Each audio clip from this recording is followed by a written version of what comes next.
Selamat siang, kami dari kelompok 14 akan mempresentasikan mengenai analisis nilai perpindahan panas radiasi pada proses fotosintesis Daunte Camellia sinensis. Berikut merupakan anggota kelompok kami. Yang pertama, Stefani Priscilla Ateng 1141911, Raihan Andika Putra 1141912, dan saya sendiri Lidiana Astati. Selanjutnya merupakan pendahuluan. Daun teh atau Camellia sinensis L merupakan salah satu produk pertanian yang memiliki prospek tinggi di Indonesia. Menurut Badan Pusat Statistik tahun 2020, pada tahun 2020 Indonesia mampu menghasilkan 144.064 ton produk daun teh. Sayangnya penurunan produksi teh terus terjadi sejak tahun 2010, sehingga menempatkan Indonesia di urutan ke-12 sebagai produsen daun teh pada tahun 2018 yang sebelumnya pada tahun 2010 berada pada urutan ke-5. Produksi daun teh dipengaruhi oleh faktor lingkungan seperti panas matahari. Tanaman tumbuh, bertahan, dan berkembang di bawah berbagai suhu. Hal ini membuat tanaman beradaptasi terhadap panas yang beragam. Dalam memahami fisiologi termal daun, perlu dipahami beberapa hal yang mempengaruhi fisiologi termal daun.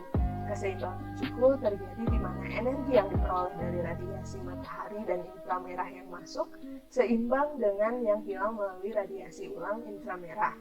Kehilangan atau perolehan panas sensibel dan kehilangan panas laten melalui transpirasi, perubahan suhu pada udara, kemudian perubahan suhu pada daun, banyaknya panas yang hilang melalui kehilangan panas dan sensibel, serta daya tangkap panas pada daun dipengaruhi oleh sudut daun, ukuran, serta konduktansi terhadap uap air. Faktor lingkungan seperti sinar matahari, suhu udara, kelembaban, dan kecepatan angin juga mempengaruhi perpindahan panas antara daun dan iklim mikrosekitar. Selanjutnya adalah tinjauan pustaka. Tanaman teh atau Camellia sinensis L merupakan tanaman tahunan yang menghasilkan minuman beraroma yang sangat terkenal di seluruh dunia. Tanaman teh diklasifikasikan sebagai berikut: Kingdom Plantae, divisi Spermatophyta, kelas Dicotyledon, ordo Thales, familia Theaceae, genus Camellia, dan spesies Camellia sinensis. Daun teh memiliki kandungan 4,7% kafein, polifenol, teofilin, teobromin, kateki, flavonoid, vitamin C, vitamin E, dan mineral. Daun teh memiliki ciri khas aromatik dan rasanya agak sepet. Morfologi tanaman teh yaitu memiliki helai daun cukup tebal, bertangkai pendek, permukaan daun atas menguat, tepi daun bergerigi dan berbentuk sudik melebar sampai sudik memanjang. Perpindahan panas adalah mekanisme mengirimkan energi dari satu lokasi ke lokasi lain, dan contohnya itu perpindahan panas secara radiasi tanpa perantara di dua permukaan. Seperti pada gambar di samping, contohnya adalah untuk daun teh. Selanjutnya ada leaf energy budgets, yang merupakan banyaknya energi yang dapat diserap tanaman dari sinar matahari atau energi matahari untuk melakukan proses fotosintesis, di mana jumlah energi yang diserap tanaman cenderung sangat kecil. Selanjutnya kita memasuki pada bagian materi dan metode. Untuk parameter penelitian yang diukur pada materi kelompok kami adalah parameter lingkungan dan daun, yang mencakup pengukuran terhadap radiasi, suhu udara, dan daya serap daun untuk menentukan jumlah energi yang masuk ke dalam daun dan dipancarkan oleh daun. Untuk parameter penelitian yang dihitung, terdapat 9 komponen yang diantaranya tekanan atmosfer atau PA, koefisien difusi panas udara atau DH, konduktansi lapisan batas terhadap panas atau GH, bilangan Nusselt atau NU, bilangan Grashof dan bilangan Reynolds, divisi tekanan uap, perbedaan atau gradien tekanan uap air atau DWV, konduktansi total uap air, dan konduktansi uap air tiap permukaan stomata GSW dan kutikula GUW. Dan untuk persamaan yang digunakan meliputi 4 persamaan utama, yang diantaranya radiasi yang diserap oleh daun atau RADS, pelepasan radiasi termal inframerah atau SR, flux panas yang dapat digunakan atau flux sensibel yang disimbolkan dengan H, dan flux panas laten atau L. Selanjutnya masuk bagian hasil dan pembahasan. Yang pertama ada pengaruh temperatur udara terhadap proses fotosintesis pada daun teh, di mana aliran panas secara konveksi itu sebanding dengan perbedaan suhu daun dan udara. Perpindahan panas konvektif sebanding dengan kecepatan angin dan berbanding terbalik dengan karakteristik dimensi daun yang dilihat dari ketebalan daunnya.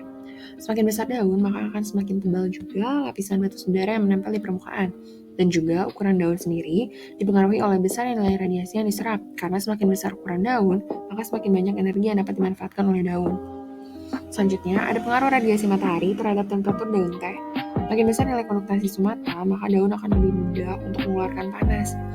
Konduktasi ini turut mempengaruhi suhu daun dan defisit tekanan uap, di mana ketika di lapangan, kedua hal tersebut akan membantu meningkatkan radiasi dan menurunkan gas ketika menuju tengah hari, serta dapat juga menurunkan CO2 substomata sehingga menurunkan pula aerobik karboksilasi.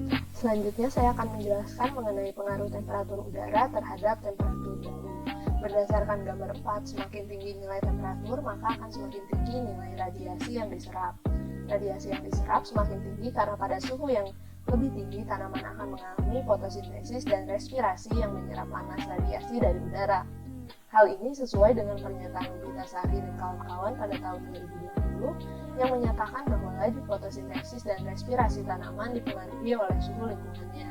Cahaya yang diserap oleh daun akan digunakan untuk sintesis klorofil yang kemudian dirubah menjadi energi kimia pada proses fotosintesis. Daun teh akan melakukan metabolisme dengan optimal pada suhu 13-25 derajat Celcius. Berdasarkan grafik pada gambar 6, dihasilkan nilai kehilangan radiasi inframerah akan semakin meningkat seiring meningkatnya temperatur daun. Hal ini dapat disebabkan oleh konduktivitas stomata yang tinggi yang akan menghasilkan perbedaan suhu antara suhu daun dengan suhu lingkungan yang cukup besar. Konduktivitas stomata pada daun atau yang dikenal juga dengan istilah konduktivitas air daun merupakan ukuran kemampuan daun untuk melepaskan air melalui stomata. Besarnya konduktivitas stomata dipengaruhi oleh gradien kelembaban udara atmosfer dengan kelembaban sel daun serta suhu permukaan daun. Dengan menurunnya tingkat konduktivitas stomata, laju fotosintesis tanaman pada daun juga akan menurun akibat adanya penurunan konsentrasi CO2 pada kloroplas. Dan nilai kehilangan radiasi inframerah dipengaruhi oleh temperatur dari daun.